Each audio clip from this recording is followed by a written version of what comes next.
প্রথম রোজার সবাইকে শুভেচ্ছা। আসসালামু আলাইকুম গাইস, কেমন আছেন আপনারা সবাই? আশা করি ভালো আছেন। আমিও ভালো আছি, আল্লাহর অশেষ রহমতে।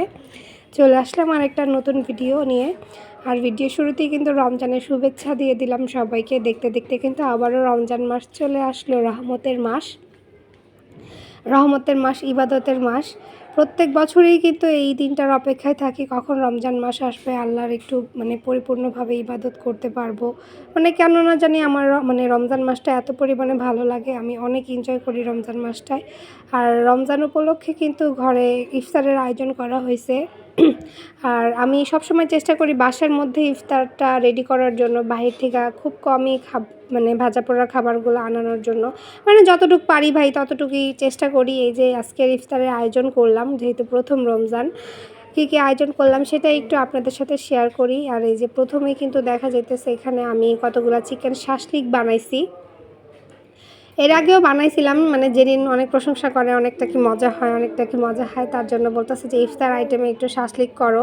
আমি ইফতার খুলে খাবো, তার জন্য কিন্তু শাসলিক বানাইছি। তারপরে যে এখানে বানাইছি উইংসটা আমি ম্যারিনেট করে রাখছি, এখনও কোনো কিছু কোট করিনি। এখানে বানাইছি চিকেন নাগেট, আর এখানে উইংস আছে মশলা মাখানো, এটাও আমি পরে ব্রেড ক্রাম্ব দিয়ে আমি কোট করব। আর এই যে এখানে দেখাইলামই তো চিকেন শাসলিক বানাইছি আমি।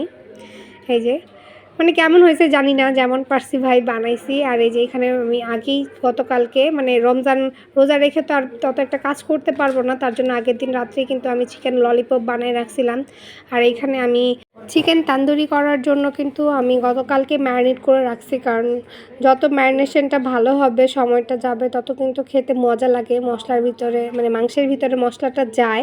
আমি সুন্দর করে ম্যারিনেট করে একটা পলিথিন দিয়ে বেঁধে রাখছি, যাতে এটা স্মেলটা অন্য কোথাও না ছড়ায়। আর এখানে আমি ভেজিটেবল রোল বানাইছিলাম, এটাও আমি গতকালকে বানায় আমি ফ্রোজেন করে রাখছি। আর এখানে ভেজিটেবল পাকোড়ার জন্য আমি ম্যারিনেট করে রাখছি। একা একা পারতেছিলাম না দেখে আম্মুকে বলতেছিলাম যে আম্মু একটু হেল্প করো, একটু খুলে দেখাও।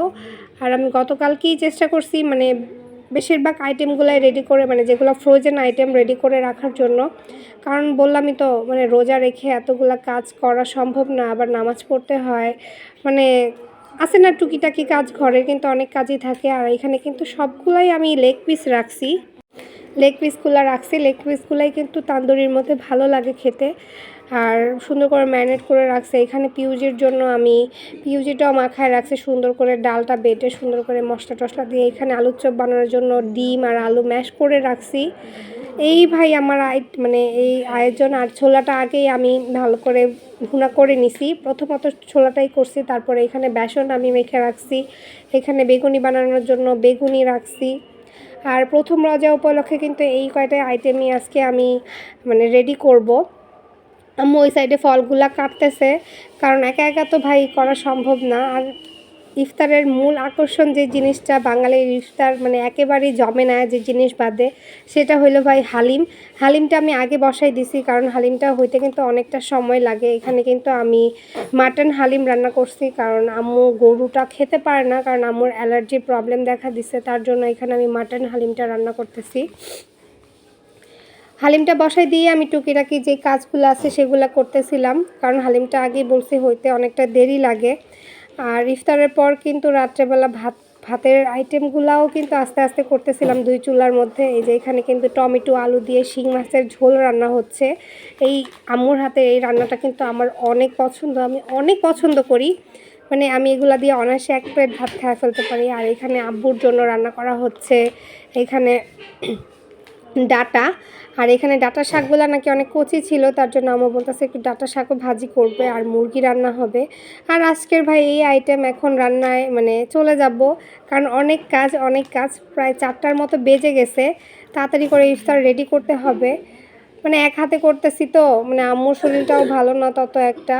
আর এখানে কিন্তু আমাকে আমার হাজব্যান্ড অনেক হেল্প করছে, আপনাদের ভাইয়া, দুইজনে মিলেই কিন্তু আজকে ইফতারটা বানাইছি, রেডি করছি আর বানামো।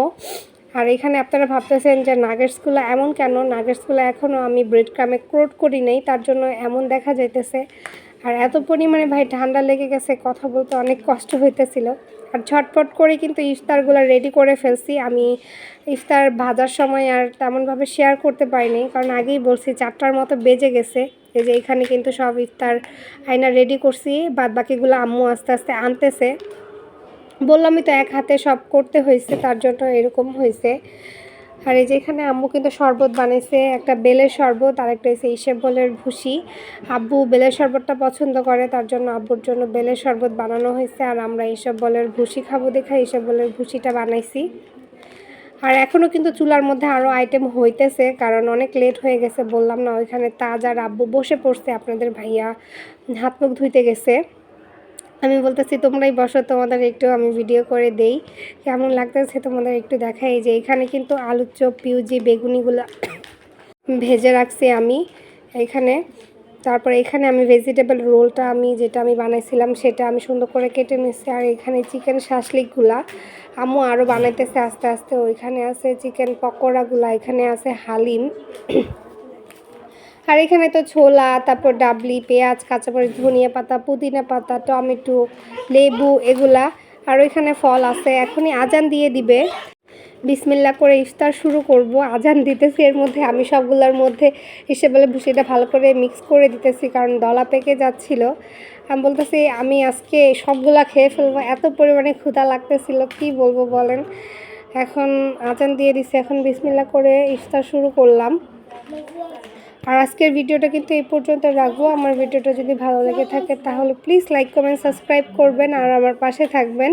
আর আমার ভিডিওতে যদি কোনো ভুল থাকে তাহলে আমাকে কমেন্টসের মাধ্যমে জানাবেন, কোথায় ভুল হয়েছে সেটা আমি সংশোধন করার চেষ্টা করব। আজকের জন্য এই পর্যন্তই। আল্লাহ হাফেজ।